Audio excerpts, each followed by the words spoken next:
Deuxième partie. Des limites du pouvoir temporel.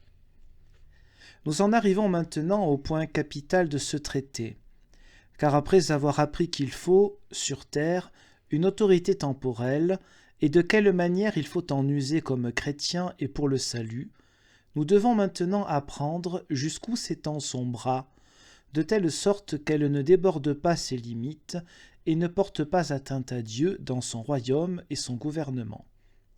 C'est là une chose qu'il est absolument nécessaire de connaître.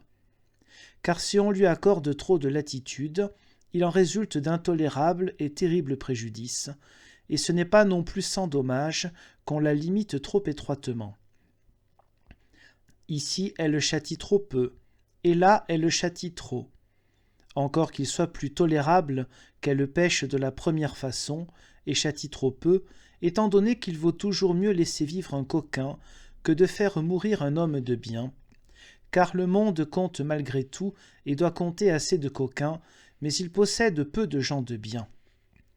En premier lieu, il importe de remarquer que les deux groupes des enfants d'Adam, dont l'un, comme il est dit plus haut, se trouve placé sous le Christ dans le royaume de Dieu, et l'autre sous l'autorité dans le royaume du monde, ont deux sortes de lois. Car chaque royaume doit avoir ses lois et sa juridiction. Aucun royaume ou gouvernement ne peut subsister sans loi, ainsi que le prouve assez l'expérience quotidienne. Le pouvoir temporel possède des lois qui ne concernent que les corps et les biens et tout ce qu'il y a sur terre de choses extérieures. Quant aux âmes, Dieu ne peut ni ne veut laisser à personne d'autre qu'à lui-même le droit de les gouverner.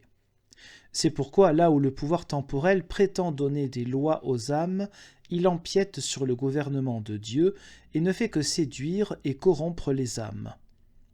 Nous montrerons cela avec tellement de clarté qu'on pourra le saisir avec la main et que nos seigneurs, les princes et les évêques verront que c'est une pure folie que de vouloir forcer les gens par des lois et des ordonnances de professer telle ou telle croyance.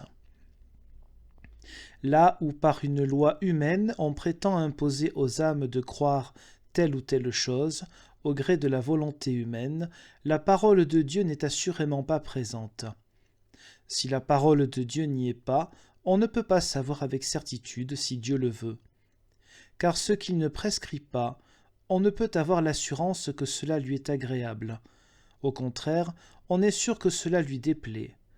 Car il veut que notre foi se fonde simplement et exclusivement sur sa parole divine. Ainsi qu'il dit en Matthieu 16, verset 18, « Sur cette pierre j'édifierai mon Église. » Et encore, Jean 10, 27 et 5, « Mes brebis écoutent ma voix et me connaissent. Elles n'écoutent pas la voix des étrangers, mais fuient devant eux. » Il en résulte que, par ce commandement impie, le pouvoir temporel pousse les âmes à la mort éternelle, car il les force de croire telle ou telle chose comme étant juste et agréable à Dieu, alors que cela est incertain, et même qu'il est certain que cela déplaît à Dieu, puisqu'il n'y a pas là une parole claire de Dieu. Car celui qui tient pour juste ce qui est injuste ou incertain renie la vérité qui est Dieu lui-même, et il croit au mensonge et à l'erreur. Il tient pour juste ce qui est injuste. C'est donc pure folie d'ordonner de croire à l'Église, au Père et au Concile, bien qu'il n'y ait pas là de parole de Dieu. Ce sont des apôtres du diable qui ordonnent cela et non l'Église. Car l'Église n'ordonne rien, à moins de savoir avec certitude que c'est la parole de Dieu, comme le dit saint Pierre, 1 Pierre 4, 11, celui qui parle, qu'il parle comme annonçant la parole de Dieu. Mais ils sont bien loin de pouvoir démontrer que les sentences des conciles sont paroles de Dieu. Mais il est encore plus fou de dire que les rois, les princes et la multitude croient de telle façon. De grâce, nous ne sommes pas baptisés au nom d'un roi, d'un prince ou d'une multitude, mais au nom du Christ et de Dieu lui-même. Nous ne nous appelons pas non plus rois, princes ou multitudes, mais nous portons le nom de chrétiens. Personne ne peut ni ne doit donner des ordres à l'âme s'il n'est pas à même de lui montrer le chemin du ciel. Et cela, aucun homme ne peut le faire, mais Dieu seul. C'est pourquoi dans les choses qui touchent au salut des âmes, il ne faut enseigner ni accepter rien d'autre que la parole de Dieu. D'ailleurs, bien qu'ils soient des fous grossiers, ils sont bien forcés de reconnaître qu'ils n'ont aucun pouvoir sur les âmes, car nul homme ne peut tuer une âme ou lui donner la vie, la conduire au ciel ou en enfer. Et s'ils ne veulent pas nous croire, c'est le Christ lui-même qui l'attestera avec force, en disant au 10e chapitre de Matthieu, « Ne craignez pas ceux qui tuent le corps et ne peuvent faire davantage, mais craignez celui qui, après avoir tué le corps, a le pouvoir de condamner à l'enfer. » Matthieu 10, 28. Il me semble bien qu'on ne peut dire avec plus de clarté que l'âme échappe à toute emprise humaine et relève uniquement du pouvoir de Dieu. Or, dis-moi, combien d'esprits peut bien posséder la tête qui entend commander dans un domaine où elle n'exerce aucune autorité? Qui ne tiendrait pour fou celui qui donnerait l'ordre à la lune de briller quand il lui plaît? Comme ce serait bien avisé si ceux de Leipzig voulaient faire la loi chez nous à Wittenberg, et inversement, nous autres Wittenbergeois chez eux à Leipzig. On donnerait certainement de l'élébore à ces faiseurs de lois pour les en remercier, afin qu'ils décrassent leur cerveau et guérissent leur rhume.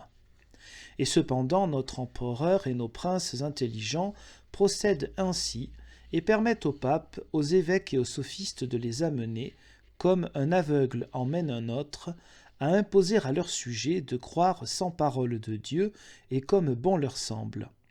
Et ils prétendent quand même au titre de princes chrétiens. Que Dieu nous en préserve.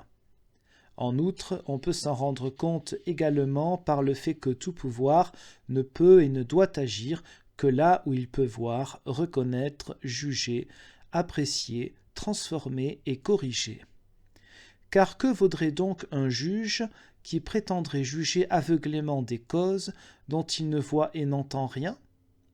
Or, dis-moi, comment un homme peut-il voir, connaître, juger, apprécier et changer les cœurs? Tout cela est réservé à Dieu seul, comme le dit le psaume 7, verset 10, « Dieu sonde les cœurs et les reins. De même, le Seigneur est juge sur les hommes. » Psaume 7, verset 9. Et Actes au 10e chapitre, « Dieu connaît les cœurs. » Il s'agit en fait de Acte 1, verset 24 et Acte 15, verset 8.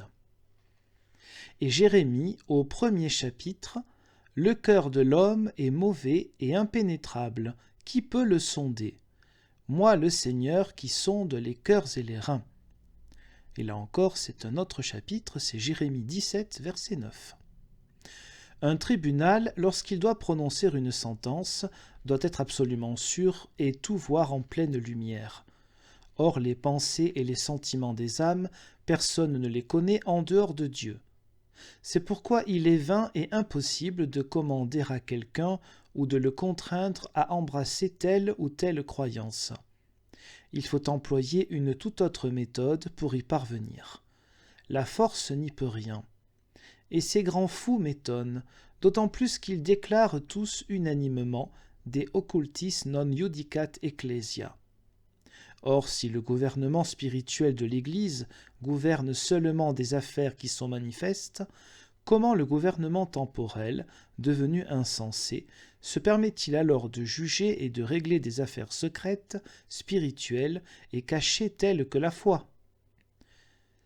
D'ailleurs, chacun court son propre risque, en choisissant sa manière de croire, et chacun doit veiller lui-même à ce que sa foi soit correcte.